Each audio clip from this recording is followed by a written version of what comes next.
जनता की अदालत एक निष्पक्ष मंच है जहां आम जनता, जनप्रतिनिधियों, अधिकारियों और विशिष्ट व्यक्तियों को अपनी बात रखने का अवसर दिया जाता है। इस कार्यक्रम में व्यक्त किए गए विचार पूरी तरह से प्रतिभागियों, अतिथियों के अपने निजी विचार हैं। इन विचारों से आयोजकों, निर्माताओं, प्रायोजकों या जनता की अदालत टीम का कोई संबंध नहीं है। हमारा उद्देश्य केवल स्वस्थ संवाद और जनहित के मुद्दों पर चर्चा करना है, न कि किसी की भावनाओं को ठेस पहुंचाना या किसी व्यक्ति, संस्था, समुदाय या समूह को अपमानित करना।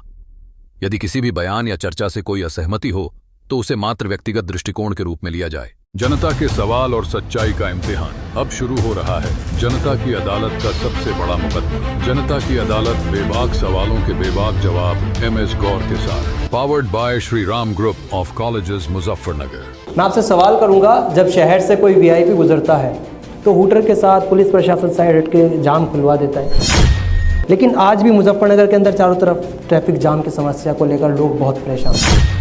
जब आप पत्रकार थे तो पत्रकार को बहुत सारी कमियां सरकार के अंदर भी नज़र आती है, नेताओं के अंदर भी नज़र आती है। आज आप नेता हैं तो आज भी कुछ नज़र आता है? आप पिछली 2 योजनाओं से मिनिस्टर हैं। आपका जो विभाग है उसके माध्यम से आपने मुजफ्फरनगर को क्या दिया? एक तो मेरा सवाल ये है। शफीक अहमद, अशरफ, विकास दुबे, मुख्तार अंसारी जैसे मामलों को लेकर पुलिस पर सवाल उठे। क्या आपको लगता है कि कानून व्यवस्था में सुधार की ज़रूरत है?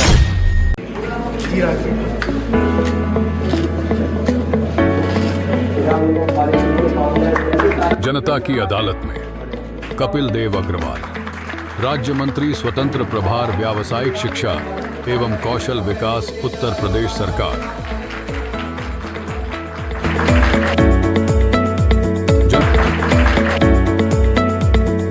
सवालों की बौछार और आरोप की बौछार से पहले मैं आज की इस कार्रवाई को शुरू करने के लिए अपने जज साहब से इजाज़त चाहूँगा। और सवालों के कटघरे और आरोप के कटघरों में आप आ गए हैं, लेकिन उससे पहले एक नज़र डालते हैं कपिल देव अग्रवाल के राजनीतिक सफर पर। जनता की अदालत में नजर डालते हैं कपिल देव अग्रवाल की राजनीतिक यात्रा पर। कपिल देव अग्रवाल एक ऐसा नाम जिसने पत्रकारिता से राजनीति तक अपनी अलग पहचान बनाई। 2007 में नगर पालिका अध्यक्ष के रूप में सार्वजनिक जीवन की शुरुआत की। फिर 2016 के उपचुनाव में विधायक बने और अपनी सशक्त नेतृत्व क्षमता से जनता का भरोसा जीता।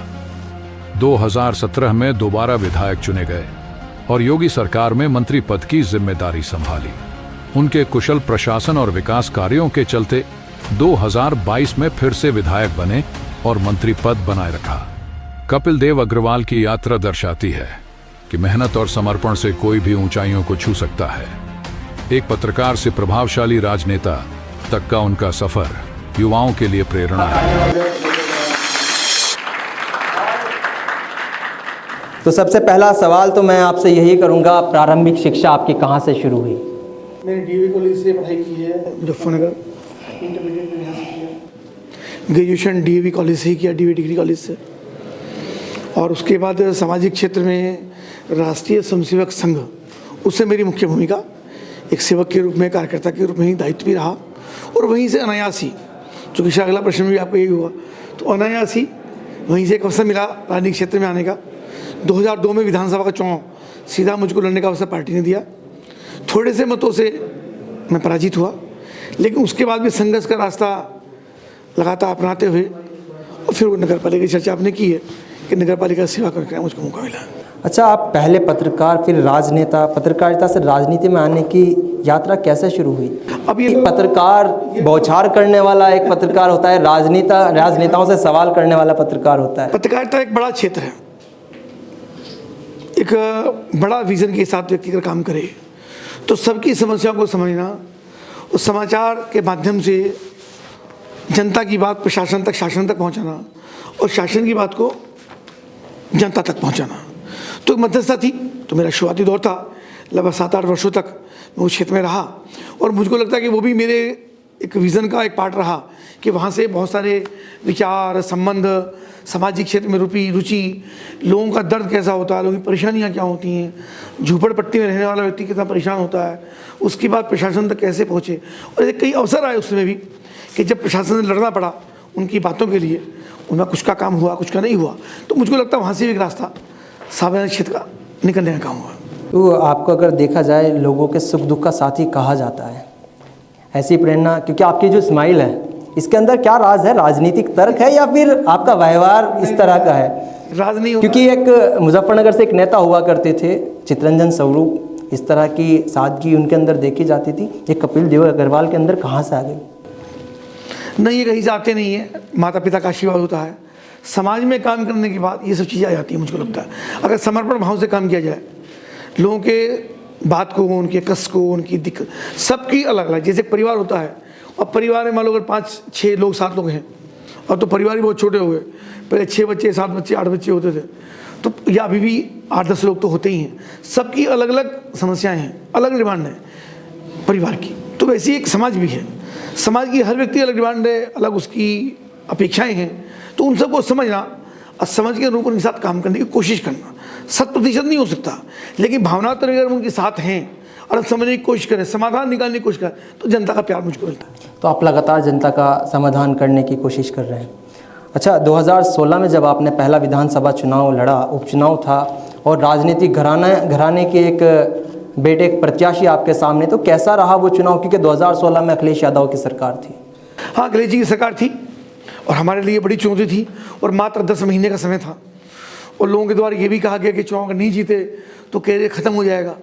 तो हमें लगा इस आधार पर तो कैरियर तय नहीं होते, संघर्ष करना ये हमारी परिणति है, बाकी जैसी ईश्वर की इच्छा होगी या समाज की इच्छा होगी। तो संघर्ष हुआ, लोगों ने बहुत प्यार दिया। मैं अपने सबसे पहले अपनी पार्टी का, भारतीय जनता पार्टी का, जिन्होंने मेरे पर विश्वास किया। उसके बाद आप सब लोगों का, बच्चे भी छोटे होंगे उस समय, पर इनके परिवारजनों का, या हमारे मित्र कुछ लोग यहाँ बैठे हैं, और या इनके माध्यम से, आपके माध्यम से, उन सब लोगों का जिन्होंने विश्वास किया, और सरकार रहते हुए भी, विपक्ष में रहते हुए भी हमारे ऊपर भरोसा जताया, हमको जिताया। और एक माहौल भी था समाजवादी पार्टी के खिलाफ उस समय कि जैसा प्रशासनिक व्यवस्था थी, एक दमन का माहौल था, सामाजिकता बिल्कुल टूट गई थी, जातिगत विद्वेष थे, तो उसमें से एक अवसर काम करने का मिला। और मैंने एक नारा उस समय दिया कि दिन हो या रात कपिल देव आपके साथ। हाँ, ये उसको मैं 100% आज भी निर्वहन करने की कोशिश करता हूँ, और कभी मैंने उसको उससे पीछे नहीं हटा। कभी कोई मुझे किसी बात के लिए याद करता है तो या तो मैं उसके पास होता हूँ या मेरे पास आता है, पर कभी मैंने किसी को इग्नोर नहीं किया, तो उसको मैं निभाने की कोशिश करता हूँ। 2016 में आप विधायक बने, 2017 में फिर आपको टिकट मुजफ्फरनगर से मिला, और मुजफ्फरनगर में फिर आपके सामने वही राजनीतिक घराने से प्रत्याशी थे, 10,000 से ज़्यादा वोट से आप जीते थे। तो एक साल के अंदर मुजफ्फरनगर की जनता पे क्या जादू आपने किया? कोई जादू नहीं, जादू तो जनता का प्यार है, लोगों का विश्वास है। और जो बात मैंने आपसे कही, हर व्यक्ति चाहता है मेरा जनप्रतिनिधि मेरे नज़दीक हो, काम होना विषय सेकंड पार्ट है, मेरे नज़दीक। यानी हम कभी कभी किसी 6 महीने भी नहीं मिलते, पर उसको लगता है कि एक जरूरत पड़ेगी तो कपिल देव हमारे आसपास ही है बस। तो ये जो मन की बात है, ये कोई फार्मूला नहीं है, मेरे अपनी मन की एक व्यवस्था काम करने की है कि लोगों के बीच में रहना, उनके कष्ट को समझना, अगर उन्होंने याद किया तो हमेशा उनके साथ रहना, और उनको ये एहसास कराना कि ज़रूरत पड़ेगी तो हम आपके साथ हैं। तो मुझको लगता है उसी का परिणाम है कि जनता लगातार प्यार कर रही है। अच्छा, एक सवाल अब आपसे ये है, मुजफ्फरनगर में आप पिछली योजना में भी आप मंत्री भी रहे, विधायक भी रहे, ऐसा कौन से 5 काम जो हैं, काम आपने कराए मुजफ्फरनगर में जो सबसे महत्वपूर्ण है और काफ़ी बेहतर मुजफ्फरनगर के लिए हुआ? काफ़ी सारे संताप तो मुजफ्फरनगर विधानसभा हमारी पहले से ही है, पर एक बड़े मेरे मन में आती विषय कि मुजफ्फरनगर नगर पालिका को नगर निगम बनाए। ये कब बनेगा, ये सवाल शामिल था। नगर निगम बने, तो उसके लिए मैंने काफ़ी कोशिश की, पहले भी कोशिश करता रहा। तो इस बार जो है, पिछले बार जो सत्र था, आदरणीय मुख्यमंत्री योगी आदित्यनाथ जी का मैं धन्यवाद करता हूँ कि उन्होंने नगर निगम तो नहीं बनाया, पर नगर पालिका का विस्तार किया, और नगर पालिका विस्तार करके आज नगर पालिका की विधानसभा की वोट नगर पालिका की विधानसभा से भी ज़्यादा है, यानी लगभग 4.5 लाख की नगर पालिका है। तो उसमें हमारा पूरा, चूँकि इस समय नगर पालिका अध्यक्ष नहीं है, तो कार्यकाल पूरा होते होते इसको हमारी पूरी कोशिश रहेगी इसको नगर निगम, ये सीमा तो नगर निगम की हो गई है, वोट भी नगर निगम के बराबर हो गई है, इसको केवल नगर निगम में स्वीकृत कराना वो मेरा संकल्प है।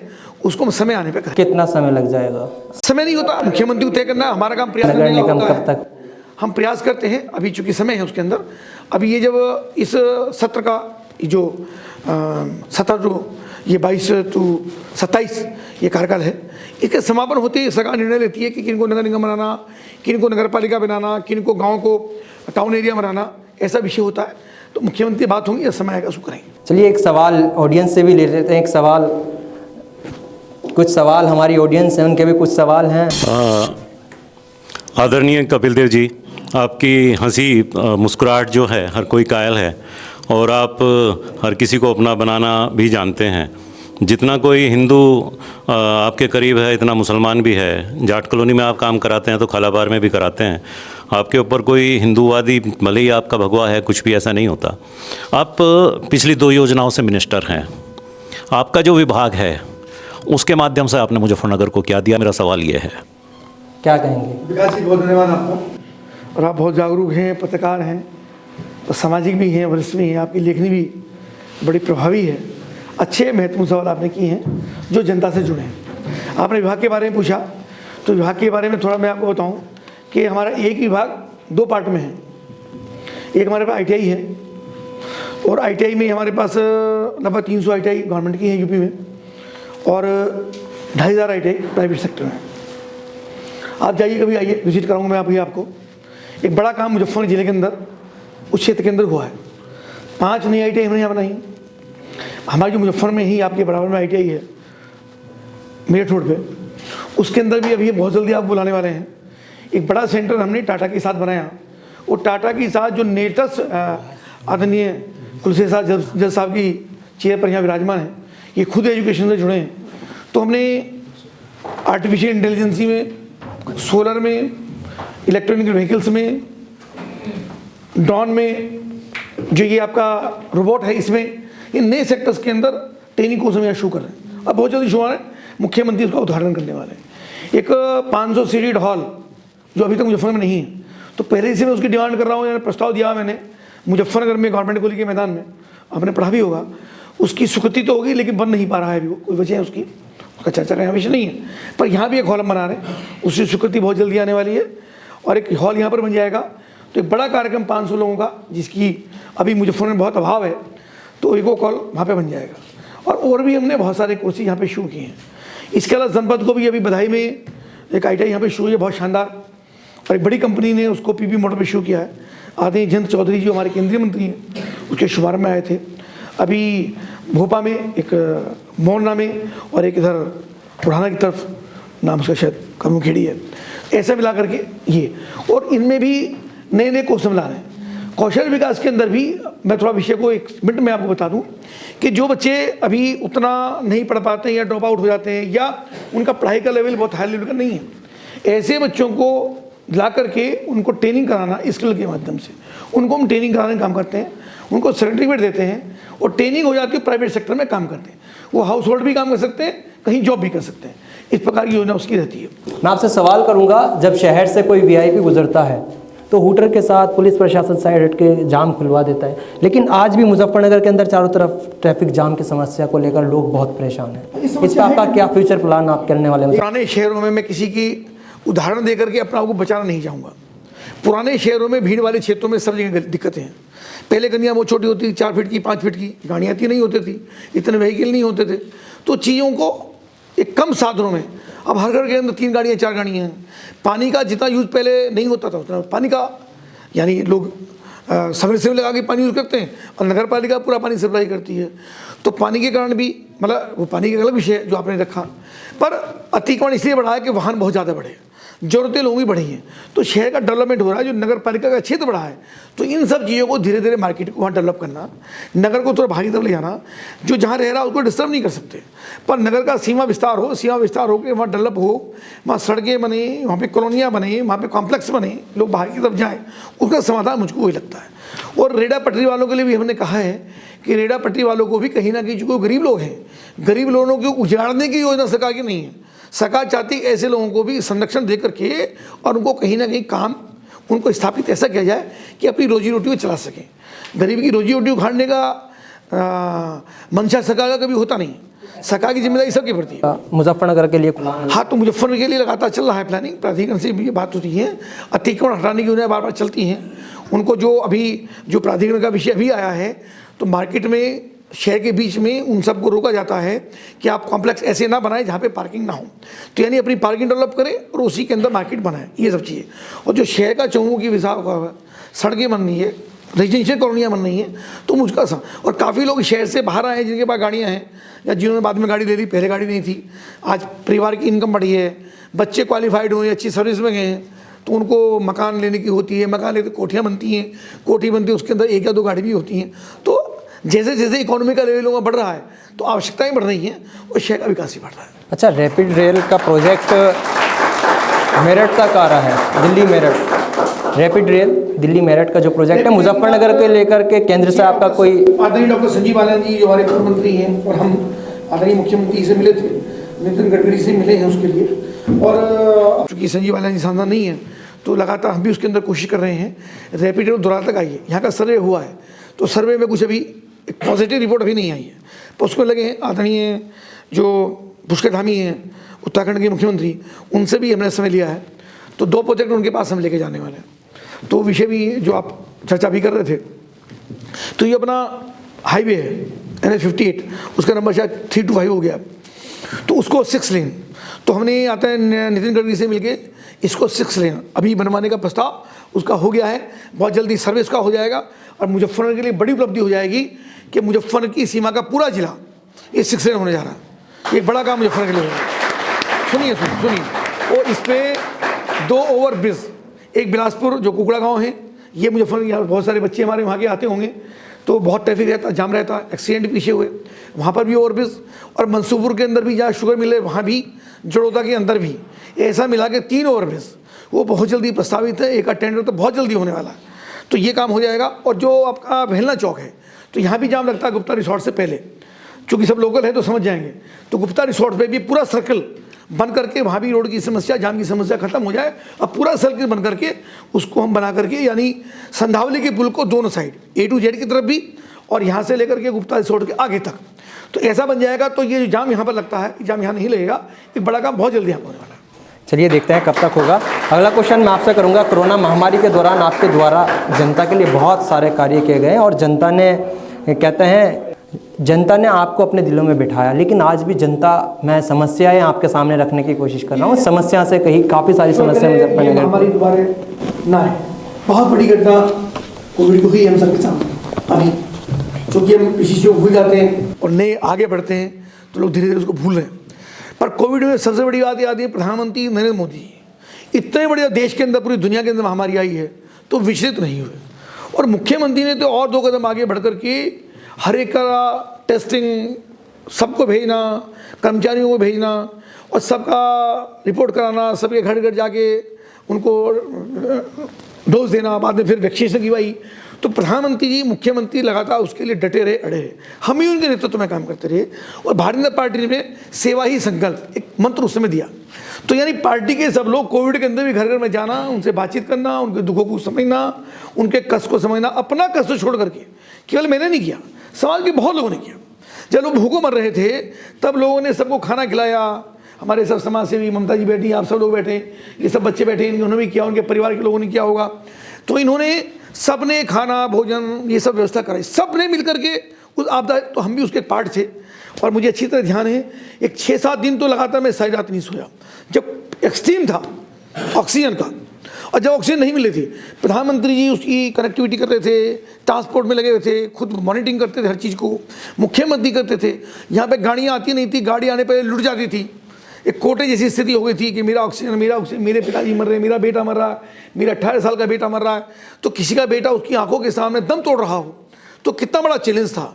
तो मुझको 5-6 रात तो ऐसी कटी हैं, और हमारी ये कार्यकर्ता है, उसके लिए मैंने यहाँ से सिलेंडर उठवा करके पानीपत हाईवे पे आगे जाके कम से कम यहाँ से 150-200 किलोमीटर उसको डिलीवर कराया, गाड़ी भेजी मैंने अपनी, और गाड़ी भेज करके वो आज भी यहाँ पर है, और बेटे को लेके मेरे पास है कि मेरा बेटा तुम्हारी वजह से जिंदा है। तो ये सब मतलब, और सुनिए, दिल्ली में हॉस्पिटल नहीं मिले, एडमिशन नहीं हुआ, उनका ला करके एडमिशन हमने यहाँ मुजफ्फर मेडिकल कॉलेज में कराया, आसपास के यहाँ कराया। और मैं छोटे डॉक्टर्स का भी धन्यवाद करूँगा यहाँ पे, जिनको नीम हकीम कहा जाता है, डिपार्टमेंट उसके विरोध में, पर उनका मैं आज धन्यवाद करूँगा कि उन्होंने भी छोटे छोटे ड्रिप दे करके गली में, सुरडू में, कुकड़े में, सहावली में, जहाँ और प्रैक्टिस करते हैं, उन लोगों ने ड्रिप दे करके उनको बचाने का काम किया, वो भी धन्यवाद की बात है। ठीक है, वो विषय है, वो बाद में चर्चा करें। अगला क्वेश्चन मैं आपसे करना चाहूँगा, जो मुजफ्फरनगर है, गन्ना बेल्ट है, किसानी क्षेत्र है, तो मूल मुद्दा है मुजफ्फरनगर के, आपके क्या बताएंगे, आपके विधानसभा में मुद्दों पर आपका क्या रुख रहा? बहुत अच्छा रहा। मैं गांव में रहता हूँ, कुकुड़ा तो अभी नगर पालिका क्षेत्र में आया है, गांव में रहता हूँ और गांव मेरा जन्म गांव के अंदर हुआ है। गन्ने की खेती से मैं अच्छी तरह परिचित हूँ और एक विषय भी आया था, उसकी चर्चा यहाँ पे नहीं करूँगा। किसी ने मुझको चैलेंज किया कि क्या जानता, तो उसको हमने उसी की भाषा में जवाब भी दिया। तो ऐसा नहीं है, और चाहे ट्रैक्टर चलाना हो, जो झोटा बोगी हाँकना हो, हला हाँकने हो, सारे काम मैंने कर रखे हैं। इसलिए कोई चीज़ मेरे नहीं है, बनिए का बेटा मैं जरूर हूँ, पर किसानों से किसी मामले में पीछे नहीं हूँ। और सारी चीज़ों की जानकारी मुझे, मैं वहाँ भी जब मेरा 2016 का विषय था, तब भी गन्ने का विषय सारा उठाया। गन्ने के रेट बढ़ाने की हमने चर्चा की, अभी भी आदरणीय मुख्यमंत्री चर्चा हमने की है अलग से, उसकी चर्चा बोलने का विषय नहीं है, चूँकि घोषणा मुख्यमंत्री जो करनी है। मंत्री रहने के नाते कोई मर्यादाएं होती हैं, तो मुख्यमंत्री उसकी चर्चा करते हैं, जब मुख्यमंत्री उसके ऊपर बोलेंगे तभी वो विषय ठीक। पर यहाँ की कोई भी समस्या किसी विषय की होती है, किसान की हो, गन्ने की हो, इंडस्ट्री की हो, पर मैं एक बात धन्यवाद करूँगा आदरणीय प्रधानमंत्री नरेंद्र मोदी जी का और आता है नितिन गडकरी जी का।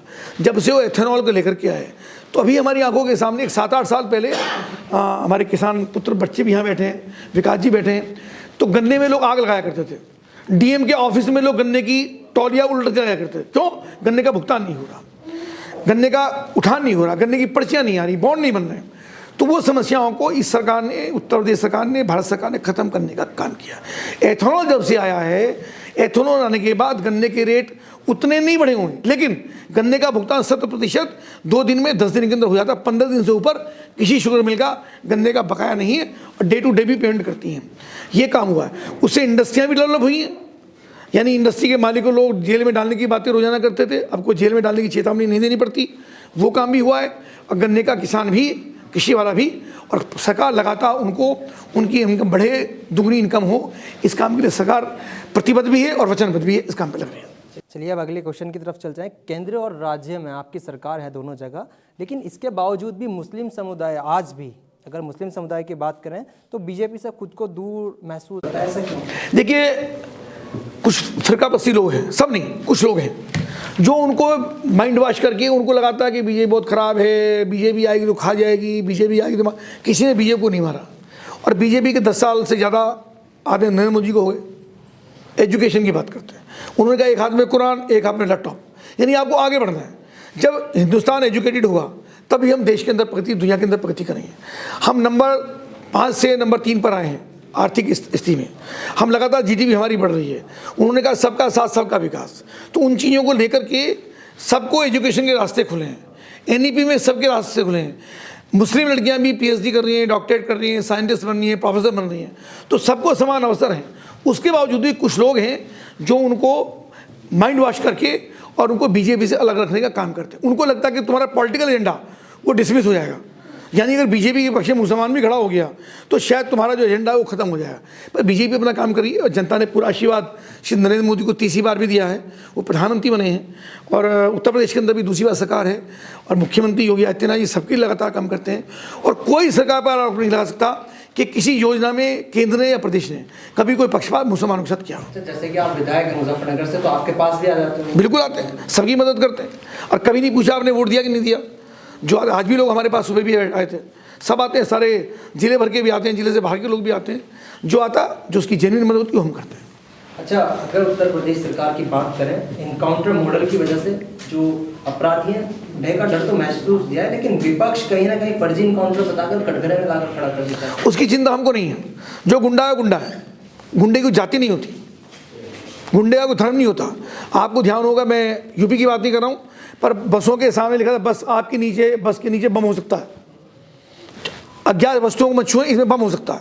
ये कहीं लिखा है कि हिंदुस्तान के अंदर ये जो आतंक का माहौल था, ये आतंक का माहौल उत्तर प्रदेश में गुंडों का था और लगातार गुंडागर्दी की पैरेलल गवर्नमेंट चलती थी। ये एसपी डीएम कौन रहेगा, आईजी कौन होगा, डीआईजी कौन होगा, डीजीपी कौन होगा, ये गुंडे माफिया तय करते थे।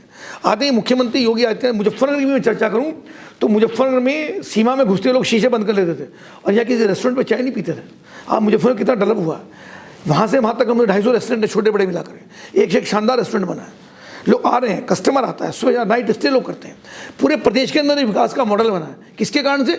गुंडागर्दी खत्म होने के कारण से। गुंडों का खात्मा किया इन्वेस्टर समिट हो रही है, 35 लाख करोड़ के इन्वेस्टर्स आए हैं, लगातार इंडस्ट्रियाँ लग रही हैं।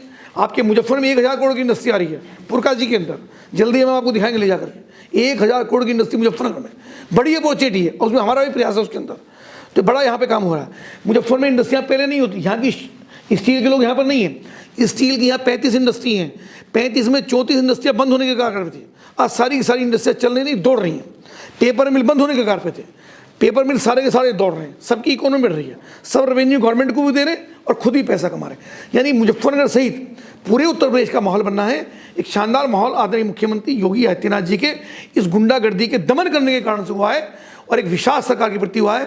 और मैं एक बात और कह दूं कि सरकारों पर लोग विश्वास नहीं करते थे, ये पहली बार हुआ है कि प्रधानमंत्री की बात पर और मुख्यमंत्री योगी आदित्यनाथ जी की बात पर लोग भरोसा करते हैं कि ये जो बोलेंगे और जो कहेंगे उस पर लोग करेंगे, इम्प्लीमेंट करेंगे। आज भरोसा सरकार के प्रति का है, ये बड़ी बात होती है। अच्छा, अतीक अहमद, अशरफ, विकास दुबे, मुख्तार अंसारी जैसे मामलों को लेकर पुलिस पर सवाल उठे। क्या आपको लगता है कि कानून व्यवस्था में सुधार की ज़रूरत है? कानून व्यवस्था आपने बताया सुधरी है, लेकिन जिस तरीके की ये घटनाएं घटी है तो लोगों का काफ़ी सारे आरोप हो गया है। हम विकास की तरफ बढ़ रहे हैं। देखिए, गुंडागर्दी जो करेगा इसका इलाज होगा, बिल्कुल जिम्मेदारी कानूनी तौर, जैसा गुंडागर्दी करेगा उसका उसी क्रम में इलाज होगा, उसको बख्शा नहीं जाएगा। कानून के रहते हर चीज़ जो समाज के विपरीत है, समाज का दोहन है, शोषण है, बेटियों का उत्पीड़न है, बेटियों को गंदी नज़र से देखने का है। कितने यार कॉलेजों में गुरुजियाँ बैठे हैं, कॉलेजों के सामने 4 लड़के खड़े ठटकियाँ करते थे, बदतमीजी नहीं करते थे, पर लड़कियों को देख के बदतमीजी करते थे। आज कॉलेज के सामने झुंड नहीं मिलते हैं। ये मुख्यमंत्री योगी आदित्यनाथ का परसेप्शन है, जो आज कॉलेज के सामने लड़कों को झुंड नहीं मिलता है। बदतमीज, वे लड़के भी हमारे हैं, वे लड़के समाज से बाहर के नहीं हैं, पर एक माहौल था। बाजार में 4 महिलाएं घूम रही हैं तो 8 लड़के उनके पीछे घूम रहे हैं, बदतमीजी कर रहे हैं, पीछे फफ्तियाँ कस रहे हैं। आज किसी महिलाओं को बाहर घूमते थे, ज्वेलरी लोगों महिलाओं ने पहनना बंद कर दिया था। आज गोल्डन ज्वेलरी पहन करके, चाहे वो जितनी पहने, मैं उसकी वैल्यू की बात नहीं कर रहा हूँ, रात को 12 बजे 2 बजे भी अकेली स्कूटी पे आएगी, किसी हिम्मत नहीं उसकी तरफ आँख भर के देख ले। ज्वेलरी का आप बात कर रहे हैं, लेकिन महंगाई भी हो गई है, अब लोग कम भी पहन रहे हैं। कहाँ बात कर रहे हो आप? जाइए किसी शराबती, आपका नंबर नहीं आया, कैसी बात कर रहे हो? यानी पैसा बहुत है। थोड़ी तो महंगाई, देखिए इनकम के हिसाब से बढ़ता है। जब हमारे पिताजी थे तो सरकारी नौकरी में थे, उनको 600 रुपये वेतन मिलता था, तब भी परिवार चलता था। और हम 8 बहन भाई हैं तो तब भी परिवार पलता था, ठीक है ना जी। और आज जिनकी 5-5 लाख रुपए इनकम है, उनका भी परिवार को थोड़ा कष्ट होता है। तो ये विषय नहीं, जैसे लोगों के खर्चे बढ़े हैं ऐसी आमदनी बढ़ी है। पहले साइकिल पर और मोटरसाइकिल पर लोग चलते हैं, घर के अंदर 5 गाड़ियाँ खड़ी हैं, गाड़ी वालों का नंबर नहीं आ रहा है। आप जाइए गाड़ी के शोरूम पे 2-2 साल की बुकिंग है, नंबर नहीं आ रहा है। दीपावली पे एक ही शोरूम पे और दिवाली में 4 दिन के अंदर 40,000 मोटरसाइकिल बिकी है। तो ऐसा नहीं है लोगों की इनकम बढ़ी है, तो उसको भी हमको देखना चाहिए। देश की इकोनॉमी बढ़ रही है, लोगों की इनकम बढ़ी है, तो थोड़ी थोड़ी महंगाई बढ़ती है। अच्छा, अब मैं आपसे एक सवाल करूंगा। आपकी सरकार में कुछ विधायक और मंत्री जो है सरकार से नाराज दिखाई देते हैं, जैसे कि नंदकिशोर गुर्जर हो गए, नितिन अग्रवाल, इस असंतोष की वजह क्या है? इसका कुछ बताएंगे आप? अब ये 1 to 1 होता है, किसी की अपनी अपनी समस्याएं हो सकती हैं, उसका कोई ऐसा वो नहीं है। अलग अलग सबके मुद्दे होते हैं, क्षेत्र के मुद्दे हैं, सबका एक स्टाइल भी होता है काम करने का। मैं ये कहता हूँ जिम्मेदारी के साथ कि मुख्यमंत्री सबका सम्मान भी करते हैं, सबकी बात भी करते हैं, गलत बात बर्दाश्त नहीं करते हैं, चाहे फिर कपिल देव हो या प्रदेश का कोई व्यक्ति हो। अच्छी बात को सपोर्ट करते हैं, गलत बात बर्दाश्त नहीं करते हैं, बस एक इसका जवाब है। जनता के बीच से सवाल ले लेते हैं। जनता के बीच, माननीय मंत्री जी, पहले तो आपको बहुत बहुत बधाई। आप उत्तर प्रदेश सरकार का हिस्सा हैं। महाकुंभ जैसा आयोजन जितना व्यवस्थित, जितना सुंदर इस बार हुआ है, शायद पूरे इतिहास में कभी नहीं हुआ होगा। तो इसके लिए उत्तर प्रदेश सरकार के आप प्रतिनिधि हैं, आपको बहुत बहुत बधाई और शुभकामनाएं। आप कौशल विकास देखते हैं, पर वहाँ तक बच्चे तब पहुँचते हैं जब वो बेसिक शिक्षा ले लेते हैं। आपसे आपका ध्यान आकर्षित करना चाहूँगी। यहाँ बहुत सवाल हैं जो ऑलरेडी हो रहे हैं और आप बहुत अच्छी तरह उनका जवाब भी दे रहे हैं, पर मैं आपका ध्यान आकर्षित करना चाहूँगी छोटे बच्चों की तरफ। अभी कुछ सरकारी स्कूलों में घूमकर मुझे ऐसा लगता है कि जो नियुक्तियाँ हैं सरकारी स्कूलों में, जो देहात हैं वहाँ बहुत अच्छा शिक्षा प्रणाली चल रही है। सरकारी स्कूल बहुत ही अच्छी तरह चल रहे हैं, वहाँ के टीचर उच्च तरीके से शिक्षित हैं और बहुत अच्छी तरह स्कूल चला रहे हैं। पर जो नगरीय क्षेत्र हैं वहाँ पर जो शिक्षा है सरकारी स्कूलों में, वो उतनी अच्छी इस कारण नहीं हो पा रही है क्योंकि शायद सरकार उनमें जो नियुक्तियाँ हैं जो आनी चाहिए टीचर्स की, वो उतनी अच्छी तरह नहीं हो पा रही हैं। तो मैं आपका ध्यान आकर्षित करना चाहूँगी उस ओर। और एक मुझे ऐसा लगता है, हम अभी गली बाज़ारों में घूमते हैं तो छोटे बच्चे, जबकि सरकार की तरफ से ये रूल पास कर दिया गया है कि 14 वर्ष से छोटे बच्चे दुकानों में, जगहों पर काम नहीं करने चाह रहे हैं, चाइल्ड लेबर बिल्कुल बैन है, उसके बाद भी हम देखते हैं कि बच्चे काम कर रहे हैं। तो आपको क्या लगता है कि इस विषय पे आप सरकार की ओर से क्या करना चाहेंगे? ममता अग्रवाल जी, आपने अच्छा विषय रखा है, जो आपने स्कूल का विषय रखा है। गवर्नमेंट की थोड़ा पॉलिसी अलग अलग होती है। ग्रामीण क्षेत्र में बहुत सारी नियुक्तियाँ हुई हैं, अभी 60,000 नियुक्तियाँ केवल बेसिक शिक्षा में हुई हैं, और मैं किसी की निंदा या स्तुति नहीं कर रहा हूँ, पर बहुत हायर एजुकेटेड टीचर्स प्राइमरी स्कूलों के अंदर हैं जो गांव के अंदर बच्चों को पढ़ाती है और शहर के अंदर भी पढ़ाती है। शहर में गांव में ट्रांसफ़र नहीं होते, आप गवर्नमेंट की पॉलिसी है, वो मेरा विभाग भी नहीं है, पर वहाँ पे ट्रांसफ़र नहीं हो, उसके कारण से कुछ शिक्षकों का अभाव शहरी क्षेत्र के अंदर टीचर्स का है। उसकी बातचीत कर रहे हैं जो हमारे बेसिक शिक्षा मंत्री, उनसे मैंने इस विषय को रखा था, जो विषय आपने रखा है, और उसको हम ठीक करने की कोशिश कर रहे हैं। जो दूसरा विषय आपने रखा कि बच्चों को 14 साल से बच्चे, तो ये गवर्नमेंट का लॉबी है, श्रम विभाग का भी आदेश है कि 14 साल के बच्चे उस प्रकार का काम नहीं करें जिनको श्रमिक कहा जाता है, मजदूरी कहा जाता है। ऐसे बच्चों को चाय दुकान, रेस्टोरेंट ऐसा नहीं कराएं। पर कभी कभी क्या होता है, मानो दीपावली आती है, घर के अंदर बच्चे स्कूल जा रहे हैं, तो शाम को मानो दीपावली में मेला लग रहा है, तो बच्चे आगे दुकान पे, अब पारिवारिक होते हैं, चले जाते हैं। किसी किसी की मजबूरी बहुत ज़्यादा होती है, हमको सामाजिक बातें भी समझनी पड़ेंगी, घर में दिक्कतें भी होती, काम नहीं करना चाहिए, ये विषय काम करवाना भी कभी कभी परिवार की मजबूरी होती है कि बेटा छोटा है पर फिर भी काम करके लाएगा, छोटी बहन है, माँ बीमार है, तो ये पर सरकार की पूरा ये सामाजिक स्तर का विषय है। इसको कानून से ज़्यादा हमको सामाजिक स्तर पर लड़ना चाहिए। भीख मांगने वालों को, हमको बच्चों को भीख नहीं देनी चाहिए। लोग सोचते हैं यार हमारा काम तो भीख देने का, आप दे दो। और मैंने भी वहाँ मध्य प्रदेश के अंदर तो शायद भोपाल के अंदर तो भीख मुक्त उन्होंने घोषणा की है। मैंने यहाँ के डीएम से बात की कि आप भी अपने जिले को भीख मुक्त कराइए। कोई भीख मांगने वाले को दिक्कत हो उसको हम बताइए, हम उसको संरक्षण देने का काम करेंगे, पर भीख को नहीं मांगेगा, ऐसा भी हम उसके अंदर कोशिश करें। पर ये सब चीज़ सामाजिक स्तर पे होंगी, सारे काम कानून से नहीं हो सकते। इसलिए लोगों को भीख ना देना एक विषय, 14 साल से कम के बच्चे नौकरी ना करें, चाय की दुकान पर, ठेले पर, चाट की दुकान पर, ये भी हमको सामाजिक स्तर देना पड़ेगा।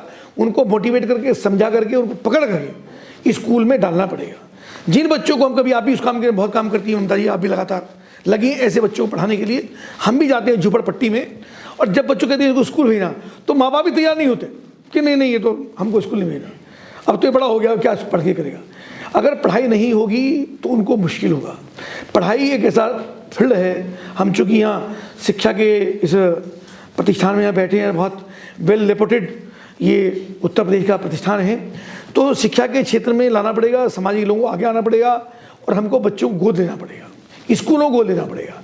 अगर एक एक परिवार जो सक्षम हैं, महिलाओं के पास समय था, आप भी बहुत काम करती हैं, ऐसी बहुत सारी पारिवारिक महिलाएं हैं जिनके पास समय है, जो घर में बहुत सारे नौकर चाकर काम करते हैं, बच्चे बड़े हो गए, बाहर चले गए या इंडस्ट्री में बैठने लगे, घर के अंदर बहुएं आ गई, तो ऐसे लोगों को समय लगा करके मेरा निवेदन है इस चैनल के माध्यम से कि स्कूल गोद लेकर के उनको मोटिवेट करना, उनको पढ़ाना, सामाजिक लोगों को बाहर निकलना पड़ेगा, तब ये सामाजिक बुराइयाँ हैं जो धीरे धीरे दूर होंगी।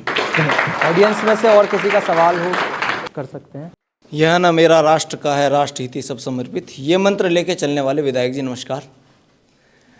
आपको हमने पहले भी यहाँ प्रांगण में देखा है, जब हम यहाँ विद्यार्थी रहे तब भी आप यहाँ आए थे, और तब मैंने एक प्रश्न पूछा था और वो प्रश्न आज भी कहीं ना कहीं विद्यमान है। आप हमारे इस प्रांगण से भलीभांति परिचित हैं, महाविद्यालय में आते भी रहते हैं, और आप यहाँ का हरित क्षेत्र देख सकते हैं कि यहाँ पे कितनी हरियाली है। जैसा हमारा ये पश्चिमी उत्तर प्रदेश हरित क्षेत्र के लिए जाना जाता है, वैसे ही हमारे महाविद्यालय है। पर जब हम बात जिले की करते हैं, और जिले की बात चली रही है, आप हमारा प्रतिनिधित्व करते हैं, तो फॉग जो हम कभी देखा करते थे वो स्मॉग में कब परिवर्तित हो गया पता नहीं चला। हमारा एयर क्वालिटी इंडेक्स कब गिरता गया और कैसे, मतलब किस तरीके से एयर क्वालिटी हमारी घटती गई, ये एक बड़ा समस्या है। और इस क्षेत्र में और पर्यावरण से संबंधित मोदी जी बात करते हैं, सरकार बात करती है, पर धरातल पे तो आप भी यहीं के निवासी हैं, हम भी यहीं के निवासी हैं। ये प्रश्न है मेरा आपसे। पर मुजफ्फर की बात करूँगा, जो मुजफ्फर में हम बैठे हैं, जब सामाजिक दृष्टि से सोचते हैं तो हमारा दृष्टिकोण और रहता है। जब व्यक्तिगत स्तर पर सोचते हैं तो दृष्टिकोण हमारा बदल जाता है। जैसे एग्जाम्पल मैं, उस बच्चे बैठे हैं, तो हमारा बच्चा मान लो किसी की नौकरी लगी पीडब्ल्यूडी में, ठीक है ना, मेरी बात से समझ जाएंगे आप, या इलेक्ट्रिक विभाग में, तो किसी के लड़की वाले के माँ बाप ने पूछा लड़का क्या करता है कि साहब बिजली विभाग में बाबू है, वेतन कितना है, कहते 18,000, पर जी ऊपर की आमदनी ठीक है, तो तब वो ऊपर की आमदनी को अच्छा मानता है। जब वो बिजली विभाग में काम के लिए आता है कोई और व्यक्ति और उससे कोई रिश्वत मांगता है किसी काम के लिए, लगता है बड़ा भ्रष्टाचार हो रहा है, बिजली विभाग के लोग पैसा मांग रहे हैं, अब बिना पैसे को काम नहीं करते। ये बात समझ लेना, जब हम देने वाले होते हैं तब कुछ और सोचते हैं, जब लेने वाले होते हैं हमारा दृष्टिकोण बदल जाता है। समाज की जिम्मेदारी सबकी है, ना केवल सरकार की है, ना केवल विधायक की है। और हमारी दिक्कत क्या होती है कि जो लोग गलत काम भी कर रहे होते हैं तो तब भी लोग अगर उसको टोको या कुछ को तो रहता है बनते जी बताइए तो हमारे अपनी सरकार है, तब भी ऐसा दिक्कत। सबकी सामूहिक जिम्मेदारी है। यहाँ पे पराली का विषय है, यहाँ पराली वाली नहीं जलती है, पर इस माहौल में यहाँ माहौल हैं, इंडस्ट्रियाँ हैं, उनकी भी जिम्मेदारी है। लगातार पर्यावरण विभाग को भी हम मोटिवेट भी करते हैं, कभी डांट डपट भी होती है, कभी मीटिंग भी होती है, उनकी क्लास भी लगती है, नोटिस भी जारी होते हैं। सामूहिक जिम्मेदारी मैंने आपसे कहा, पानी का दोहन इतना ज़्यादा हो रहा है उसके कारण से चीज़ें होती हैं। पीछे यहाँ एक इंडस्ट्री में नाम मैं नहीं लूँगा यहाँ मंच से, एक इंडस्ट्री वो पानी केमिकल का पानी जमीन उतारने का काम करते थे, मैंने उसको सील करने का काम किया। यार ऐसे कैसे कर सकते हो कि केमिकल का पानी जमीन उतार दोगे? उसको लगता था कि ये चीज़ कौन देख रहा है। तो चीज़ें कार्रवाई होती हैं, कुछ यहाँ पे बोलने की बातें हैं, कुछ बोलने की बातें नहीं हैं, पर सामूहिक हम सब लोग मिलकर काम करें। अतिक्रमण का विषय भी उसी का एक पार्ट है। आपने देखा हो दिल्ली के अंदर वो बिल्डिंग कंस्ट्रक्शन पे बैन लगता है, उसमें धूल उड़ती है, डस्ट उड़ती है, तो क्या किया कि लोगों ने रैंप सड़क पर उतार दिए। बढ़िया सड़कें बनती हैं, अब बढ़िया सड़कें बना के रैंप सड़क के लगते हैं, सबके हैं, तो उसके कारण से फिर धूल उड़ती है, एक्सीडेंट होते हैं, दुर्घटनाएं होती हैं, धूल पड़ती है तो सारी उसको डिस्टर्ब करती है। तो वो विषय जो ममता जी का जवाब था उसी को मैं जोड़ना चाहूँगा कि समाज के प्रति जवाबदेही, देश हमें देता है सब कुछ, हम भी तो कुछ देना सीखें। हम समाज को क्या दें, हमारा दायित्व क्या है, हमने समाज के लिए क्या किया कि सब ठीक नहीं है तो ठीक है, पर हम क्या करें, हमारी जो जिम्मेदारी है उस जिम्मेदारी में कितना निर्वहन हम समाज के लिए कर रहे हैं। देश की बात बाद में है, आपको तलवार लेकर के छत्रपति शिवाजी की तरह आपको युद्ध में नहीं जाना है, पर जो समाज में हम देखते हैं खराब बुराइयाँ, उनमें से कितनों को हम रोकने का काम करते हैं। जब भी कभी किसी बच्चों के बीच में कभी मुझे बोलने का मौका मिलता है, एक एक मैं जाता हूँ, आगरा में बात ही नहीं करता, आगरा में, मथुरा में आप जाइए या मध्य प्रदेश में जाइए, राजस्थान में जाइए, पीने का भी पानी नहीं। दिल्ली के अंदर, अभी दिल्ली चुनाव में था, दिल्ली के अंदर भी लोग टैंकर से पानी लेके आते हैं। अगर किसी का 40 गज का मकान है तो 40 गज में 20 गज में उसके पानी के ड्रम रखे हुए हैं जो पानी भर के लाता। इतनी प्रॉब्लम पानी की है, पीने का पानी नहीं है देश के अंदर। तब भी लोग 1-1 इंच का बोरिंग 1-1 घंटा चलाते हैं, मोटरसाइकिल धोने के लिए, कार धोने के लिए, प्लेटफार्म धोने के लिए। कौन रोकेगा उनको? कपिल देव रोकेगा क्या? डीएम रोकेगा क्या? ये समाज की जिम्मेदारी भैया। लोग खुद जागरूक हों कि पानी का दोहन हमको नहीं करना, ये जिम्मेदारी समाज की है। बिजली है, अपना 0 वाट का बल्ब भी नहीं जलाएंगे, सरकारी बिजली चलते दोपहर तक चलती रहेगी, हम उसको बंद कर सकते हैं भाई, कोई बड़ा काम नहीं है। तो ये चीज़ हम कब करेंगे? और मैं श्री राम कॉलेज के स्टूडेंट जरूर चाहूँगा कम से कम हम ही 10,000 बच्चे की जिम्मेदारी को उठा लें तो पूरा जिले के अंदर परिवर्तन नजर आएगा। और केवल दबाव में नहीं, पर्सनल मोटिवेशन। मेरा सवाल ये है कि जितने एडमिशन्स कॉलेज में होते हैं उतने बच्चे क्लासेस में नहीं होते हैं, और बीसीआई का ये रूल है कि 75% जिसकी अटेंडेंस होगी उसी को रजिस्ट्रेशन करेंगे। क्या इसकी ट्रांसपेरेंसी को करने के लिए हम बायोमेट्रिक अटेंडेंस की पहल करना चाहेंगे? इस पर आप क्या कहना चाहेंगे? क्योंकि ये ट्रांसपेरेंसी नहीं है। 75% वाले का भी रजिस्ट्रेशन होता है और 0% वाले का भी होता है, जबकि उसकी और उसकी नॉलेज में बहुत डिफरेंस होता है। ये किया है हमने अपने यहाँ बैठी, जो हमारे अपना विभाग है, हमने उसमें बायोमेट्रिक किया है। इवन कौशल विकास के अंदर, स्किल के अंदर भी जो सबसे एक तरीके से एक सिस्टम एजुकेशन का सबसे छोटा पार्ट है, उसके अंदर भी हमने बायोमेट्रिक किया है। पर ये होना चाहिए। और ये भी, इसका मैं थोड़ा एग्जाम्पल उससे जोड़ूँगा कि अभी पहले की सरकार में इसी जनपद के अंदर, मुजफ्फरनगर के अंदर, और आप तो उस समय 12th में भी नहीं होंगे, उससे भी छोटी क्लास में होंगे, तो 11th में 12th में यहाँ पर ठेके छुटते थे नकल के, ठीक है ना। और नकल के ठेके छुटते थे, पैसा तय होता था कि 20,000 रुपये में 55% नंबर, 40,000 रुपये में 60% नंबर, और 75,000 रुपये या 1 लाख रुपये में 75% नंबर, और बोर्ड पे नकल होती थी। इस सिस्टम को केवल और केवल आदरणीय मुख्यमंत्री योगी आदित्यनाथ के नेतृत्व में, जब दिनेश जी हमारे डिप्टी सीएम थे और एजुकेशन मिनिस्टर थे, उन्होंने इसको बंद करने का काम किया। मुजफ्फर के अंदर भी चलता था। तो ये जो एक यानी जो पैसे वाला जो पैसा नहीं दे पा रहा है वो बच्चा पीछे रह रहा था और पैसा देने वाला बच्चा आगे बढ़ता था। एक नंबर 2, उसी में फिर गवर्नमेंट की नौकरी में भी ये काम होता था कि जिसे पैसा दिया उसकी सरकारी नौकरी लग गई और जो बच्चे तैयारी करते हैं उनको नौकरी करने का मौका नहीं मिलता था। इस भ्रष्टाचार पर भी लगाम लगाने का काम आदरणीय मुख्यमंत्री योगी आदित्यनाथ ने किया है। गरीब का बच्चा हो, हिंदू का बच्चा हो, मुस्लिम का बच्चा हो, अमीर का बेटा हो, सबको समान रूप से अवसर है। 7 लाख सरकारी नौकरियां लगी हैं। 7 रुपये का भी भ्रष्टाचार का आरोप कोई पूरी सरकार के ऊपर नहीं लगा सकता। ये पूरी ईमानदारी साथ हुई है। ये जो बच्चे टाइम लगाते हैं, आते हैं, परिश्रम करते हैं, उनको आगे बढ़ने का मौका मिलना चाहिए। जो चीटिंग करते हैं उनको क्लास से बाहर होना चाहिए या उनको एग्जाम में बैठने की परमिशन नहीं होनी चाहिए, उसकी हम बात करें। नमस्कार सर। नमस्कार। मेरा सवाल आपकी यहाँ की लोकल मेडिकल फैसिलिटीज़ से है कि जितना क्राउड हमारा हॉस्पिटल में जाता है उनको अटेंड करने के लिए इतनी मेडिकल वहाँ पे डॉक्टर्स ही नहीं है। अगर वो आ रहे हैं तो वो 11 बजे आ रहे हैं, 12 बजे आ रहे हैं, उनकी कोई टाइमिंग नहीं है। अगर हम बात करें ये जो पेशेंट्स हैं उनको बाहर क्यों जाना पड़ता है, क्यों यहाँ पे पैथोलॉजी लैब्स में सारे टेस्ट नहीं होते हैं, क्यों उनको प्राइवेट में जाना पड़ रहा है। वहाँ पे जो डॉक्टर्स हैं वो अलग से कि प्राइवेटली अच्छे देखेंगे, ये बिहेवियर जो उनका रहता है कि अरे अरे जल्दी जल्दी करिए और जाइए, ये क्यों ऐसा है कि जो एक बेसिक फैसिलिटी जो मेडिकल फैसिलिटी जिसे हम ये कहें कि वेलफेयर स्टेट को लेके जो objectives, one of the objective है कि director principle of state policy में कि मेडिकल फैसिलिटीज़ को भी पैरामेटिव मतलब ऊपर रख के लेके चले, प्राइमरी ऑब्जेक्ट लेके चले, तो ऐसा क्यों नहीं हो रहा है एक वेलफेयर स्टेट को बनाने के लिए। अगर हम यहाँ के डिस्ट्रिक्ट हॉस्पिटल की बात करें तो क्राउड बहुत है, पेशेंट का क्राउड बहुत है, इतने डॉक्टर्स नहीं है, कोई ट्रॉमा सेंटर नहीं है कि इमरजेंसी में कोई ऐसा मरीज आ जाए जो बिल्कुल मरने की हालत पे है, उसको मुजफ्फरनगर से रेफ़र कर दिया जाता है। यहाँ से रेफ़र कर देंगे आपका बेगराजपुर में जो ये मुजफ्फरनगर मेडिकल है वहाँ पे चला जाएगा, या फिर डायरेक्ट उसको एम्स जाना पड़ता है या गाज़ियाबाद या फिर मेरठ जाना पड़ता है। ऐसा यहाँ पे फैसिलिटीज़ क्यों नहीं है?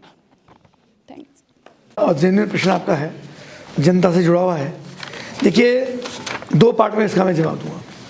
जो डॉक्टर्स की बात आपने कही है, तो डॉक्टर्स की एक ऐसा प्रैक्टिस कहिए, व्यवसाय भी कह सकते हैं, तो डॉक्टर्स सरकारी सेवा में आने के लिए तैयार नहीं।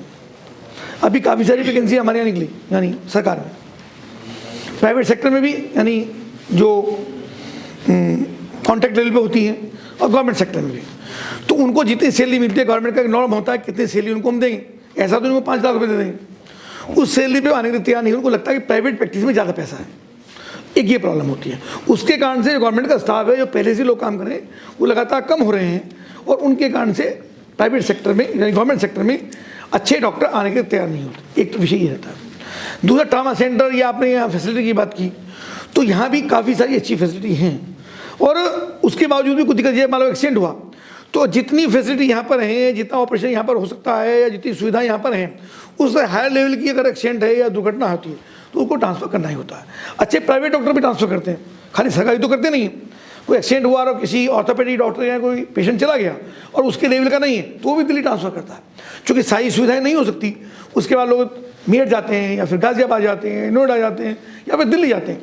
तो लेकिन सरकार, आदरणीय मुख्यमंत्री योगी आदित्यनाथ सरकार जब से लगातार चल रही है, तब से हॉस्पिटल की स्थिति सुधरी है।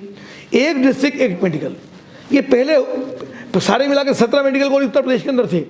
आज पूरे प्रदेश के प्रत्येक जनपद में मेडिकल हैं। केवल 4 जनपद बचे हैं जहाँ पर मेडिकल कॉलेज नहीं है, चाहे प्राइवेट हो चाहे गवर्नमेंट हो, लेकिन एक जनपद एक मेडिकल कॉलेज। और मेडिकल कॉलेज का मतलब सारी सुविधाएँ ऑल अंडर वन रूफ। ऐसा मिला तो मुजफ्फरनगर के अंदर एक मेडिकल कॉलेज है, तो उसके कारण चीज़ यहाँ ट्रांसफ़र होती है। मुझे सारी ये PSCs हैं, CSCs हैं। प्राइमरी स्टेज पे उन लोगों को ट्रीटमेंट वहाँ मिलता है। महिलाओं की प्रॉब्लम होती हैं, डिलीवरियाँ होती हैं, या प्रेग्नेंट महिलाएं होती हैं, उनके लिए वहाँ पे सुविधाएं, टेस्टिंग, बच्चों का टेस्ट, वो सारा उसके अंदर होता है। कुछ चीज़ें अभी भी रहती हैं जो यहाँ पर नहीं हो पाती हैं, उनके वजह से एक्सरे की है। जैसे मैं आपको बताऊँ कि यहाँ पे जो ब्लड का रोटेशन होता है, उसके लिए मशीनें यहाँ पे आई, हर ज़िले के अंदर मशीन यहाँ पे आई हुई हैं। तो उसके लिए जो मशीनिस्ट हैं वो प्राइवेट सेक्टर में जो काम करते हैं, गवर्नमेंट में उसको मिलते नहीं हैं। उनको लोगों को रखा तो वो लोग कुछ आते हैं, कई बार नहीं आते हैं, एब्सेंट। सरकारी सिस्टम में कि एक दिन की छुट्टी जरूर रखनी पड़ेगी, जिस दिन संडे होगा मान लो उस दिन नहीं आया। अब पेशेंट का तो कोई टाइम नहीं होता कि मुझको आज ही प्रॉब्लम होगी, उसको संडे को भी हो सकती है, तो संडे को प्राइवेट सेक्टर में जाता है। और लोग थोड़ा पेशेंस भी नहीं रखते, दोनों चीज़ें हैं। अगर उसको आज ही जरूरत है तो अभी उसको अभी फैसिलिटी चाहिए। उसको अगर ये कहा गया पेशेंट की कोई क्रिटिकल प्रॉब्लम नहीं है और उसको क्या मंडे में आ जाइए, तो मंडे में भी आने को तैयार नहीं है, लगता है मैं तो पैसा दूंगा। एक बात और बताऊंगा, आते मुख्यमंत्री ने आदेश किए हैं 5 लाख रुपया जो आयुष्मान के अंदर है वो तो ऐसे गरीब लोगों के लिए है जो आयुष्मान में इलाज कराएंगे। लेकिन कोई क्रिटिकल केस आता है तो ये निर्देश हॉस्पिटल को है कि आप प्राइवेट, अगर गवर्नमेंट हॉस्पिटल में कोई आया और उसकी प्रॉब्लम इतनी बड़ी है कि उसको प्राइवेट में ट्रांसफ़र करना है, तो हॉस्पिटल उसको प्राइवेट में ट्रांसफ़र करेगा और उसको पूरे पैसे का भुगतान उत्तर प्रदेश सरकार करेगी। ये एक बड़ा मामला उत्तर प्रदेश सरकार ने किया है। नमस्कार कपिल देव जी, बहुत टाइम हो गया आपको बैठे बैठे, और आज फ्राइडे भी है, लेकिन मैं इतना ही कहूँगा, शख्सियत बनने में बहुत टाइम लगता है। और आज 2 महान शख्सियत मेरे सामने, हमारे सामने बैठी हैं, एक माननीय कुशरेश जी और एक आप, जो मुजफ्फरनगर के जनता के दिलों पे राज करती हैं, हर समाज के। और मैं फ़िलहाल आपके एक तो अच्छी उसके लिए बात करूँगा कि आपने जो कौशल राज्य मंत्री हैं, उसके अंदर जब मैं अपने अम्बा विहार घर से और जाता हूँ अपने ऑफिस पर या फैक्ट्री पर, तो वहाँ पर रास्ते में जो ITI मिलता है, बड़ा खूबसूरत इन्होंने उसका गेटवे भी बनाया है और उसका अंदर से भी बहुत अच्छा किया है। उसके लिए बधाई के पात्र हैं। उम्मीद करते हैं कि शायद और जगह भी आपने ऐसा किया होगा। ये आपने माननीय जो स्वर्गीय विद्याभूषण जी हैं, उनकी याद दिला दी। वो जिस डिपार्टमेंट में भी मंत्री रहे हैं, उन्होंने मुजफ्फरनगर को कुछ ना कुछ दिया था। यही अपेक्षा आपसे करते हैं, आगे और कहीं किसी चीज़ के मंत्री बने हैं आप, तो उम्मीद करते हैं कि आप ऐसे ही यहाँ पर काम कराएंगे। दूसरा सर मेरा एक ये है कि कुछ समाज से वोट कम ज़रूर मिलते हैं, लेकिन आपके वोट ज़रूर मिलते हैं आपकी शख्सियत को देखते हुए, लेकिन वो अपने आप को थोड़ा सा उपेक्षित महसूस करते हैं। मुजफ्फरनगर की सड़कों का हाथ बदहाल है, जबकि MDA को हम 100% पेमेंट करते हैं, उनके जो भी उनका बिल वो आता है उसके पर हम 100% पास भी कराते हैं, नक्शा पैसे भी देते हैं, लेकिन हमारी सड़कों को MDA अभी तक भी बनवा नहीं रहा है, जबकि उनके पास अच्छा खासा अमाउंट है। नगर पालिका से इसलिए नहीं कि नगर पालिका को शायद इतना फंड नहीं है। इसके लिए आपसे गुजारिश करेंगे कि MDA से कह के सड़कों का, कम से कम सड़कों का जाल बहुत अच्छा करा दिया जाए। फारूक साहब, ये विषय रखा वोट का, मैंने वोट की चर्चा नहीं की। थोड़ा ही सही वोट हमको मिलता है, कुछ हमको प्यार भी करते हैं। प्यार भी ना तो विरोधी तो हमारा कोई नहीं है, ये मुझको अच्छी तरह मालूम है। मैं इसके आगे एक थोड़ा सा ये जोड़ूंगा, मैं वोट के बारे में ये नहीं कह रहा हूँ। कुछ दिन पहले की बात है, साल भर पहले की बात है, सर से मैंने उनके पास एक करीबी इनके पास बैठते थे, मैंने उनसे कहा कि यार मेरा एक काम है, मंत्री से कह देना। मंत्री जी की बड़प्पन ये देखिएगा, उन्होंने कहा कि असद फारूकी का ये काम है, असद फारूकी के पास से उन्होंने ये बोला है। उन्होंने कहा मैं उनको पर्सनली जानता हूँ, मेरे पास इनका डायरेक्ट फ़ोन आया और डायरेक्ट फ़ोन आके कहेंगे हाँ बताओ क्या काम है। तो ये मैं इनके उस दिन से और ज़्यादा मुरीद हो गया हूँ। तो सड़कों की मुझको लगता है कोई पैसे की समस्या नहीं है, आपको तो अपने काम से मतलब है। और प्राधिकरण करे, पालिका करे, हम करें, सरकार ही करती है। पैसे का फंड यानी बैंक अलग अलग है, पैसा एक ही है, एक ही जगह से पैसा जाता है। तो प्राधिकरण को, कभी पालिका को, कभी विधायक और सांसद निधि को, तो काम बताइए, काम हो जाएंगे। मैं ये निवेदन जरूर कहूँगा कि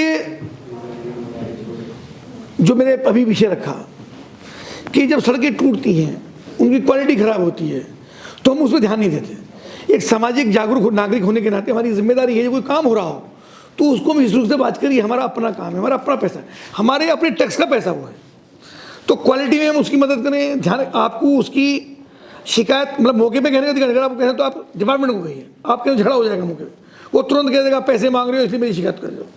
पर आप उसकी शिकायत जेन्युइन पर्सन को, जेन्युइन डिपार्टमेंट को आप उसकी करिए, ताकि उस पर कार्रवाई हो। जब सड़कें टूटती बहुत जल्दी हैं, जो सीधी सड़क 10 साल चलनी चाहिए वो 3 साल में 4 साल में टूट जाती है। तो चीज़ों को हमारी में दोबारा बत्ती प्रयास कर अवेयर होकर के अगर हम समाज में थोड़ा करेंगे तो काम होगा। सड़कों का आप बताइए, मुझको लगता है बहुत सारे काम अभी हुए हैं, काफ़ी सारे काम शहर में होने वाले हैं। आपको 1 साल के अंदर शायद कोई सड़क ऐसी मुजफ्फरनगर विधानसभा क्षेत्र के अंदर ना मिले जो कहीं से भी टूटी हुई हो। चलिएगा रैपिड फायर की तरफ चलते हैं। अब सवाल की थोड़ी सी बौछार आप पे होने वाली है। सबसे पहला सवाल मेरा यही रहेगा कि आपको राजनेता ना होते तो क्या होते? पता नहीं क्या होता ये सोचा ही नहीं। राजनेता हमेशा नहीं होते, परिवार है हमारी, एक 3 बच्चों के पिता हैं, 2 भाइयों के भाई हैं, 5 बहनों के भाई हैं, बहुत सारे मित्रों के मित्र हैं, अपनी पत्नी के पति हैं, तो सबका तो रहने तो 24 घंटे नहीं होते, परिवार भी है, मित्र भी हैं, गुरुजी के शिष्य हैं, तो ऐसे बहुत सारे बच्चे हैं, सब इनके गार्जियन हैं, तो सबके समझ जैसा जिसका मिलता है। जब मैं निकलता हूँ, मैं वहाँ थोड़ा वॉकिंग करता हूँ, तो बहुत सारी वैन जो छोटे छोटे बच्चे हैं, 7-8 साल के, 6 साल के, तो वैन रुको आकर, अरे अरे अंकल जा रहे हैं, तो सब बच्चे हाथ में, उन्हें क्या मालूम मैं कपिल देव हूँ तो कौन हूँ, मिनिस्टर क्या होता, वे नहीं जानते, तो तब भी लोग मिलते हैं कि वो कपिल देव हैं। अभी आपने अभी आपने पत्नी का जिक्र किया, मैंने हालांकि अनु अग्रवाल जी को इनवाइट किया था। कभी कभी जब आप अपनी मिनिस्ट्री देखते हैं, मिनिस्ट्री अच्छी चल रही है, सरकार अच्छी चल रही है, तो होम मिनिस्टर का दबाव कभी कभी पड़ जाता है, कैसे मैनेज करते हैं? सब बढ़िया चलते हैं। अच्छा, ये भी कहा जाता है कि फैमिली में वक्त थोड़ा कम दे पाते हैं। चल आप तो बहुत टाइम हो गया, छोड़ के जाती हो, चली जाती हो, कहाँ जाएगी? अच्छा, विपक्ष में सबसे लोकप्रिय नेता कौन है कपिल देव अग्रवाल के? सभी अपनी अपनी भूमिका में हैं, लोकप्रियता का विषय नहीं है। लोकप्रिय तो नरेंद्र मोदी जी हैं, योगी आदित्यनाथ जी हैं, और हमारे तो वही आइकॉन हैं। उससे पहले अटल बिहारी वाजपेयी हैं, दीनदयाल उपाध्याय जी, उनके जो उन्होंने संदेश हमको दिया, उनके विजन पे गरीबों का कल्याण, एक ही मंत्र, अंत्योदय, अंतिम व्यक्ति की सेवा, गरीब व्यक्ति की सेवा। विषय ये नहीं परमानेंट में ले रहूँगा, परमानेंट तो कोई भी नहीं रहता, कभी ना कभी इसको छोड़ना भी है या छूटना भी है, पर सेवा का भाव मन में रहेगा तो पूरा जीवन प्रसन्न रहेगा।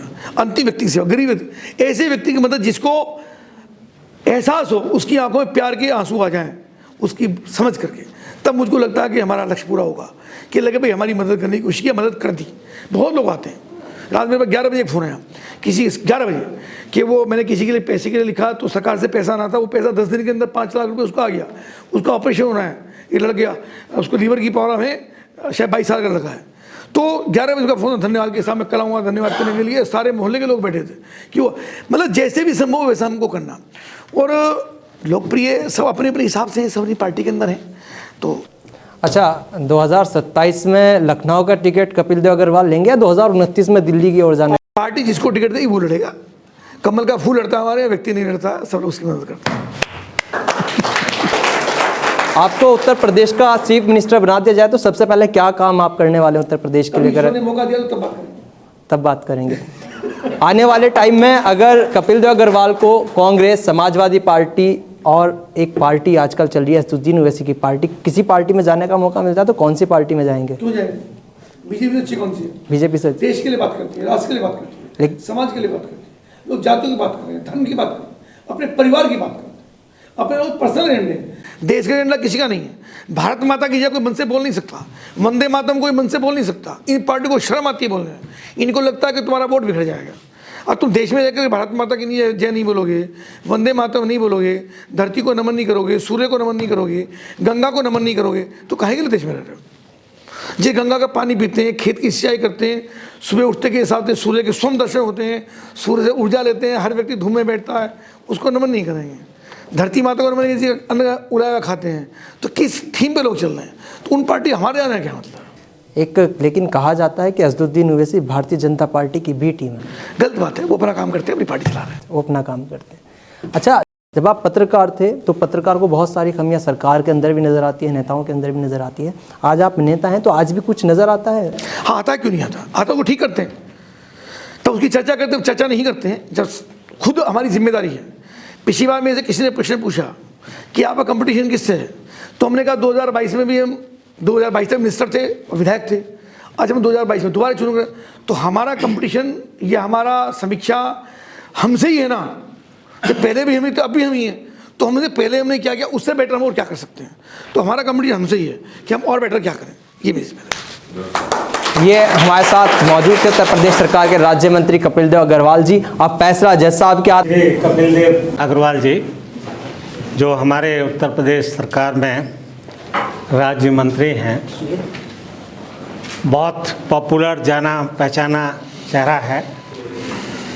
आप ज़मीन से जुड़े हुए हैं, मध्यम वर्ग के परिवार के होने के नाते ये जनमानस की समस्याएं बड़े नज़दीकी से समझते हैं और सबसे बड़ी इनकी जीत का कारण इनका संपर्क अभियान है। ये हर घर से जुड़े हुए हैं और विशेषतः जो आदि आबादी है, जो वोट में महत्वपूर्ण भूमिका निभाती है, वो इन्हें कोई भैया कहती है, कोई बेटा कहती है, कोई चाचा कहती है। तो इस तरह इनकी पॉपुलैरिटी बहुत ज़्यादा है और बड़े बेबाक ईमानदार हमारे नेता हैं। आपने देखा होगा कि राजनीति में मंत्री बनने के बाद काफ़ी फैल जाते हैं कारोबार भी, असेट्स भी। आज भी कपिल जी बहुत साधारण ज़िंदगी जीते हैं और इनका ये कहना कि राजनीति में क्यों आया, ये मेरे को पहला बहुत अच्छा उत्तर मिला इनसे कि शासन, सरकार और जनता के बीच में मध्यस्थता करने के लिए मैं आया हूँ। तो ये बहुत बड़ा रोल है कपिल देव जी का। विकास बालियान जी ने बहुत महत्वपूर्ण सवाल किए और मैं समझता हूँ कि एमडीए में भी आमूलचूल परिवर्तन इस सरकार के कार्यकाल में आ रहे हैं। आज भी आपने अखबार में पढ़ा होगा कि जो म्यूनिसिपैलिटी और एमडीए में समन्वय नहीं था, उसकी भी कल कोशिश हो गई है। और एक आपने दुर्दशा जरूर देखी होगी कि ये कॉलेज A++ है, जो कि उत्तर प्रदेश का इकलौता कॉलेज है। इस कॉलेज का प्रांगण, जैसा अभी हमारे एक साथी राम ने कहा कि भरा पड़ा है, बहुत सुंदर है। और इस कॉलेज से बाहर निकलते ही आपने सड़क की दुर्दशा देखी होगी। अगर वहाँ मछली पालन शुरू हो जाए तो अच्छा उद्यम हो सकता है। और मुझे अच्छा लगा कि कपिल देव जी की पहल पर इस सड़क का भी दोबारा जीर्णोद्धार होने वाला है। आज अखबार में भी आया है कि एमडी और नगर पालिका इस सड़क के बारे में सोच रहे हैं। तो ऐसे स्थानीय मुद्दे भी कपिल देव जी बड़े मन से उठाते हैं। और जैसा असद फारूकी जी ने कहा कि, और विकास बालियान जी ने भी कहा कि आपके मंत्रालय ने क्या किया, तो सबसे पहले तो यहाँ का ITI अगर कभी देखा हो और वहाँ तालाब भरता था, उसका दुर्दशा देखी हो, उसका जीर्णोद्धार किया। और PPP मॉडल पर सबसे एडवांस कोर्सेज का बहुत बड़ी कंपनी ने सरकार से जॉइंट वेंचर भी मुजफ्फरनगर में ITI के रूप में किया है। ये कपिल देव जी की उपलब्धि है। बहुत से विभाग इनके नियंत्रण से बाहर हैं, फिर भी इन पर मुजफ्फरनगर और इससे जुड़े हुए समस्त क्षेत्र की जिम्मेदारी है। तो इनका दायित्व बनता है कि सभी विभागों से समूचा विकास करें। जैसा इन्होंने बताया कि मुजफ्फरनगर एक बहुत बड़ा सर्कुलेटरी रोड नेटवर्क का हब बन गया है। ये अकेला शहर है जिसमें पूरे चारों तरफ हमारे रिंग रोड है। तो ये इस सरकार की और कपिल देव जी के प्रयास की मैं सराहना करूंगा। जैसा सवाल ममता जी ने पूछा था, उसका भी उन्होंने बड़ा विवाद उत्तर दिया है। चाइल्ड लेबर उस तरह से मुजफ्फरनगर में नहीं है। वो घर का बच्चा अगर दुकान पर काम कर रहा है तो उसे हमें थोड़ा सा अलग करके देखना पड़ेगा। और जहाँ भी चाइल्ड लेबर है वहाँ पर इन्होंने संज्ञान लिया है कि उसे दूर करेंगे। इस तरह गन्ने के ऊपर पूछा गया सवाल था, तो मैं समझता हूँ गन्ना उगाने वाले किसान, क्योंकि मैं भी गन्ना उगाने वाला किसान हूँ, इससे ज़्यादा स्वर्णिम काल हमने मुजफ्फरनगर में गन्ने का कभी नहीं देखा। गन्ने का भुगतान में कोई प्रॉब्लम नहीं है। एक जमाने में मील में गन्ना नहीं डालते थे, आज मील की पर्ची को किसान तरसते हैं। तो ये बहुत बड़ी उपलब्धि हमारे जिले के विकास के लिए है, जिसके लिए कपिल देव और इनकी उत्तर प्रदेश सरकार की मैं सराहना करूंगा। और जहाँ तक मुस्लिम पक्ष का है, व्यक्तिगत रूप से भी जैसा असद फारूकी जी ने कहा, कपिल देव जी बहुत मुस्लिम परिवारों से जुड़े हुए हैं और मैं समझता हूँ उनके भी वोट मिलते हैं, इसीलिए ये विधायक भी बने हुए हैं और इसीलिए मंत्री बने हुए हैं। और हमारे विचार से जैसा कपिल देव जी ने कहा कि ये सरकार जात या धर्म देखकर योजनाएं नहीं चलाती है, सबका साथ और सबके विकास के लिए चलती है। तो ये अपने आप में एक बहुत बड़ा समन्वय है, जिसमें ये नहीं कह सकते कि ये किसी धर्म को देखकर सरकार चलती है। इसी प्रकार हमारे एक शिक्षक साथी ने कहा कि मेडिकल फैसिलिटीज़ होनी चाहिए यहाँ पर, तो मैं यही सुझाव दूंगा कपिल देव जी को कि अपनी सरकार से कहें, जब मेडिकल कॉलेज में एडमिशन होते हैं तो स्टूडेंट से एक बॉन्ड भरवाना चाहिए कि इतने साल उसे सरकारी नौकरी करनी पड़ेगी, और गांव में भी करनी पड़ेगी, शहर में भी करनी पड़ेगी, सरकार की स्वेच्छा पर निर्भर करेगी। ऐसा एक बॉन्ड लिया जाए तो मेधावी डॉक्टर भी सरकारी अस्पतालों में मिलेंगे। ज़िले में एडवांस मेडिकल फैसिलिटीज़ हो, मैं ज़रूर चाहता हूँ, क्योंकि यहाँ पैसा पे करने वाले हैं, हमारी पर कैपिटा इनकम भी काफ़ी अच्छी है, और एडवांस मेडिकल फैसिलिटीज़ नहीं है, और जाते जाते मरीज कभी कभी दम तोड़ देता है। तो डिस्टेंस ऐसा फैक्टर है जो हमें मौत के करीब ला देता है, इसलिए हमारे स्थानीय जिले में, नगर में अच्छी मेडिकल सुविधाएं हों। और असद जी ने जैसा कहा कि कतई उपेक्षित मुस्लिम समुदाय आपसे महसूस नहीं करता है, आप सबको साथ लेकर चलते हैं। अतः कपिल जी पर लगाए गए सभी आरोप निराधार हैं। इनकी समाज सेवा में किए गए महत्वपूर्ण योगदान का संज्ञान लेते हुए इन्हें बाइज्जत बरी किया जाता है।